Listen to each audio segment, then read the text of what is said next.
Muhammad Yunus, the winner of the 2006 Nobel Peace Prize, has transformed the lives of millions of people all over the world who had previously been living in poverty. Yunus had a liberating idea and a simple message that he began by spreading in his native Bangladesh, and he has since taken to over 40 other countries. Yunus, a professor of economics, began his work to help the poor after being shocked by how Bangladesh was ravaged by the 1974 famine. He was determined to find some way to put his knowledge to good use and set up the Grameen, or village bank.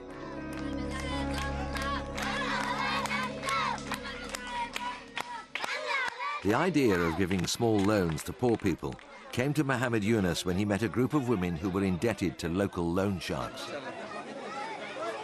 And I made a list of people who were borrowing from moneylenders, and there were 42 people, and the total money they borrowed was $27. So I thought, such a simple problem to solve.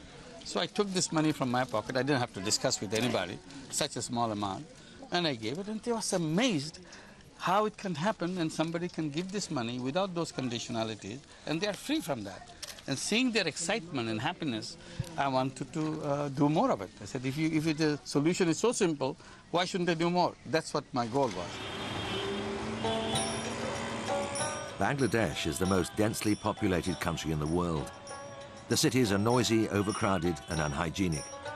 More than 150 million people live in the country. No one knows for sure the exact number. This is also one of the poorest countries on earth.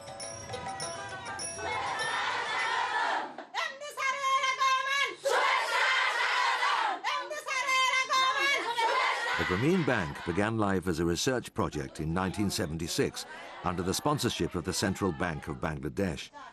In 1983, it became fully independent and is radically different to most banks. 90% is owned by its borrowers, with 10% being held by the government.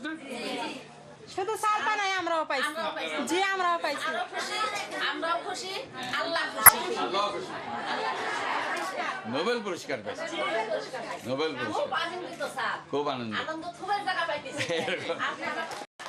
Surprisingly, over 90% of the bank's customers are women. The men are generally left on the outside. This is because Yunus noticed early on that the loans were most effectively administered when it was the woman of the house who controlled the purse strings. Money that went to the family through women brought so much more benefit to the family because she knew exactly how she's going to make the business with that. She got the best mileage out of that money. And children became the beneficiary of mother's income directly. And a lot of other social benefits came to the family because women was earning money.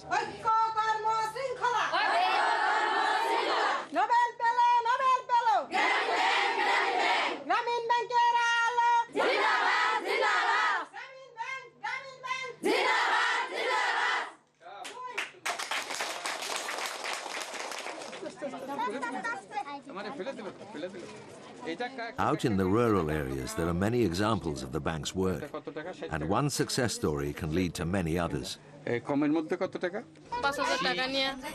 translate? So I went to the Grameen Bank. First, I borrowed 5,000 taka. I already saved 500 myself and bought a machine for 5,500. I used to make small things, made garments for people. When I had repaid my loan, I borrowed more and started a business. I have borrowed a lot of money from the bank. Now I have opened a larger business. We sell well and have 2 sewing machines.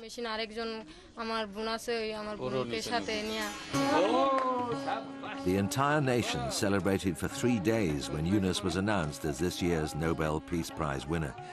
Some commentators suggested it was the most important event in Bangladesh since the liberation in 1971.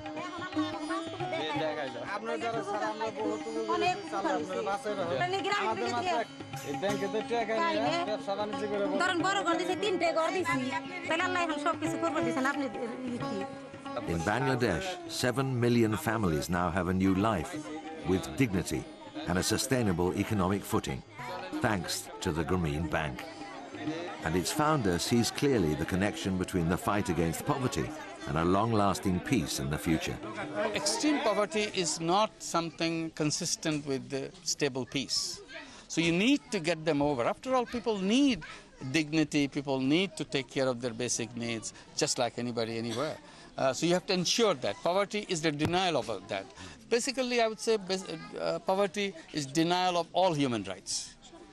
You don't say that, but this is what it is. So if Grameen or microcredit can help people get out of poverty, it's contributing to that peace, building that peace between societies, within societies, and so on.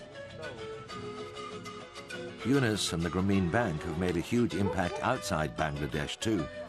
Over 100 million people worldwide have benefited from the bank's system of microcredit, such as these rural workers in Bolivia.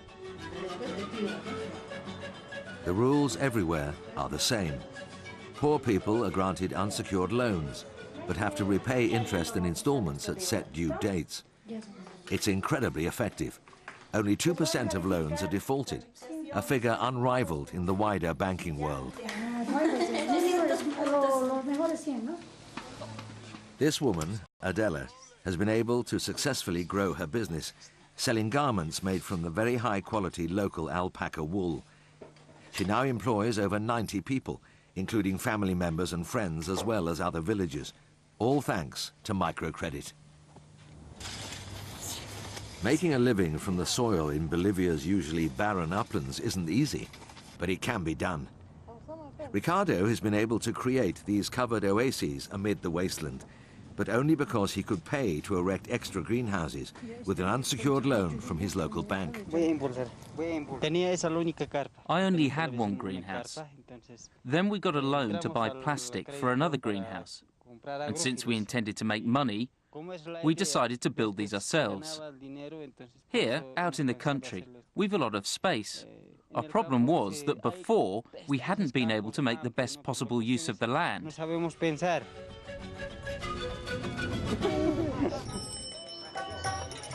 In the fertile but destitute Bangladesh, the idea of microcredit to the poor proved itself to be an effective weapon against poverty.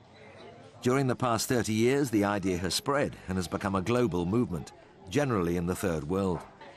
Expansion is continuing as Yunus's vision grows, with the Grameen Bank even helping Bill and Hillary Clinton to offer microcredit to the rural poor in America, in their home state of Arkansas. I feel happy as a general situation as it progressed, that 100 million poorest families have been reached by 2005, and we are looking forward to reach 175 million by 2015, and ensuring that half of them get out of poverty by 2015. So this is one. So while I'm happy with what is accomplished, I'm also unhappy what remains to be done, why everybody is not joining in after such a demonstration. So their Nobel Peace Prize comes in very right time, because now people have to pay attention, and the rest of the journey that we have up forward will be smoother, because my ultimate mission that I keep talking about is to see a world where there is no poor person. Not a single human being living on this planet goes through the misery of poverty. That's the mission we are working for. I call upon the Nobel Peace Prize laureate for 2006, Muhammad Yunus, to come forward to receive the gold medal and the diploma.